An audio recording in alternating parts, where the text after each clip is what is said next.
욕망과 진화라는 책을 읽고 나눔을 가졌는데, 이게 남녀간의 사랑 이야기이긴 하지만은 사실은 들여다가 보면은 생존과 번식에 관한 이야기입니다.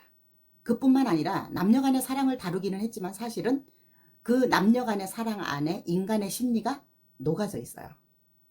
그래서 여기서 동물들의 짝짓기를 보면은 동물들이 특히 수컷들이 암컷을 유혹하기 위해서 몸을 부풀려 가지고 힘을 과시하거나, 아니면 공작새나 이런 새들은 자기의 날개를 화려하게 펼쳐 갖고 암컷들을 유혹을 합니다. 그리고 동물들의 세계에서 보면 어때요? 힘이 센 동물들이 많은 암컷들을 거느리는 그런 동물들도 있단 말이에요.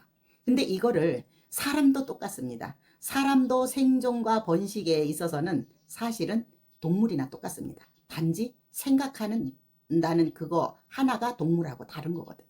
그래서 인간을 만물의 영장이라고 하는 거예요. 그러면 우리가 여기서 보통 젊은 사람이 됐든 배우자를 고를 때 어떻게 해요? 지적인 사람을 고르려고 그러고, 그리고 얼마나 신뢰가 있나, 그런 것들을 찾지 않습니까? 이렇게 신뢰가 있는 사람들은 자기가 동물로 얘기하면 되게 몸집이 커져 있는 거예요. 그래서 나는 많은 자원을 가지고 있는 거예요. 내가 많은 자원을 가지고 있기 때문에 배우자나 나와 함께 하는 사람들을 만났을 때에 줄 게 많습니다. 지속적으로. 그것도 꾸준히.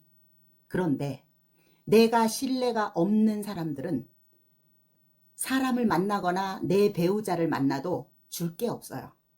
그러다가 보니까 어때요? 지속적으로 자원 공급을 못하고 이 사람 자체가 자원이 없습니다. 그러다가 보니까 배우자를 만났다 해도 어때요? 지속하기가 힘들어지고, 또 세일즈 영역에서는 고객을 만났다 하더라도 내 욕심, 내 주머니를 채우다가 보니까 결국은 고객이 떠나가는 거죠. 남녀가 만나서 가정을 이루고 살다가 헤어질 때는 그 내면을 들여다보면은 물론 돈 문제가 가장 큽니다. 그 돈 문제가 뭐예요? 서로 뭔가 욕구가 채워지지 않다가 보니까 파국이 되는 거거든요. 이렇게 되지 않으려면 그럼 나는 어떻게 해야 되느냐? 그리고 우리가 앞으로 삶을 살아가면서 어떻게 나는 자원을 많이 비축을 하면서 성장할 수 있는지, 아니면 나는 어떻게 자원을 많이 비축을 해서 내 몸집을 키워야 되는지, 이런 것들을 말씀드리겠습니다. 삶을 살아가면서 사람이라면 자기 기준을 높여야 돼요. 내 기준을 높인다는 얘기는 다시 말하면 내 몸집을 키운다는 얘기예요. 내 몸집을 꾸준히 키워서 내가 세일즈 영역에서도 나의 고객을 만난다든가, 아니면 내 파트너를 만난다든가, 아니면 2세가 생긴다든가 해도 내가 꾸준히 줄 수 있는 그런 자원들이 있어야 되는 거예요. 이런 사람들은 되게 안정적이고 상당히 성숙한 사람들이죠. 그런데 신뢰받지 못하는 사람들은 보면은 자원이 없어요. 자원이 없다가 보니까 어떻게 해요? 돈만 쫓는 거죠. 그래서 세일즈 영역에서도 보면 이 사람들은 가가지고 내 제품만 막 팔고 내 주머니만 채우려고 그래요. 결혼을 해도 자원이 줄 게 없어요. 그리고 이런 사람들은 또 게을르고 노력도 안 합니다. 또 이런 사람들은 보면은 조금 가지고 있다 하더라도 결국은 자원을 계속 낭비를 해요. 왜냐하면 통찰력, 이 자원을 자기가 통제할 수 있는 그런 통찰력이 없다가 보니까 주제 파악도 못하고 결국은 엉뚱한 데다가 시간, 돈, 이런 에너지들을 써버리는 거예요. 그러면 우리가 삶을 살아가면서 신뢰를 얻고 지혜롭게 살아가려 그러면은 그럼 어떻게 해야 되느냐? 저희 아이스강 대표님은 늘 이럴 때 고전을 보라 그래요. 왜냐하면은 고전은 변하지 않는 그런 원칙이 있다라는 그런 얘기를 하셔요. 지혜롭게 나를 발전시키려면 우리가 지능을 높여야 됩니다. 이 지능을 높이게 되면은 의사결정력이 높아지고, 그러다가 보니까 창의력이 좋아지는 거예요. 창의력이 좋아지고 어떤 문제가 생겼을 때에 결국은 다각도로 생각을 하게 되는 거예요. 나와 함께하는 사람들한테 좋은 영향력을 미치게 되는 거죠.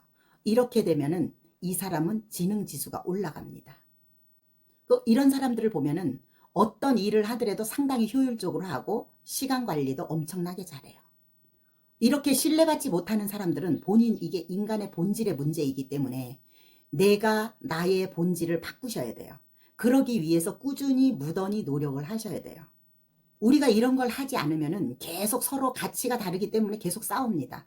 싸우게 되고 그러다가 보면은 애들 말로 쫑나는 거죠. 갈등을 최소화시켜야 돼요.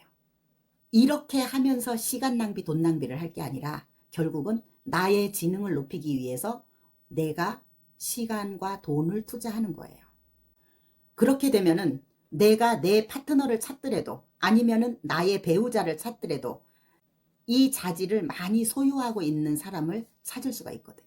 내가 내 지능을 높이고 내가 많은 자원을 가지고 나의 자질을 높이게 되면은 결국은 내가 가치 있는 사람이 되는 거예요. 반대로 신뢰받지 못하는 사람들은 어때요? 자원도 별로 없어요. 그렇게 하면서 사실 상대를 만날 때는 나보다 더 좋은 사람을 만나려고 해요. 이게 되게 웃기지 않습니까? 사람은 결혼 상대자도 나보다 더 좋은 사람을 만나려고 그래요. 세일즈를 하더라도 꿈의 고객을 만나려고 해요. 그러면은 내가 꿈의 고객을 만나려고 해도 내가 그만큼 성장이 돼 있어야 되고, 또 내가 결혼을 하더라도 나보다 더 나은 사람을 만나려면 내가 그만큼 아까도 얘기했지만 나의 지능을 높이고 노력을 해야 되거든요. 근데 그거를 안 하면서 그 알량 빠꼬만 자원을 가지고 결국은 엉뚱한 데다 쓰면서 나보다 더 좋은 사람을 만난다. 이거는 도둑놈 심보고 결국은 파국을 맞게 되는 거예요. 사람이라면은 좀 싸우는 기질이 있어야 됩니다.